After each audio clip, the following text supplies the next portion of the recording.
Viral debt collector siram lurah di Gunung Kidul, kini lapor polisi. Beredar di media sosial sebuah video yang memperlihatkan aksi debt collector menyimpan lurah di Gunung Kidul, Daerah Istimewa Yogyakarta, DIY.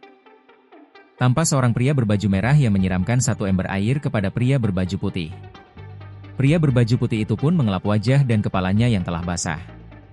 Peristiwa ini menimpa Lurah Kerambil Sawit, Kabupaten Gunung Kidul bernama Sabio. Sementara, peristiwanya terjadi di wilayah Legundi, Kapanewon Panggang, Gunung Kidul, pada Maret 2025 bertepatan dengan bulan Ramadan. Sabio mengatakan, ia sempat menahan diri untuk tidak melaporkan aksi debt collector tersebut. Terlebih, Sabio mempertimbangkan suasana bulan Ramadan saat itu. Kendati demikian, Sabio enggan merinci kronologi kejadian adanya dugaan utang kepada debt collector tersebut. Sementara itu, Kepolisian Resor Gunung Kidul telah memulai penyelidikan terkait kasus ini. Kapolres Gunung Kidul AKBP Ari Murtini menjelaskan, pihaknya telah menerima laporan dari korban. Sementara, Sabio mendatangi Mapolres Gunung Kidul pada Rabu pukul 10.30 WIB dan menjalani pemeriksaan oleh unit Pidum Satreskrim.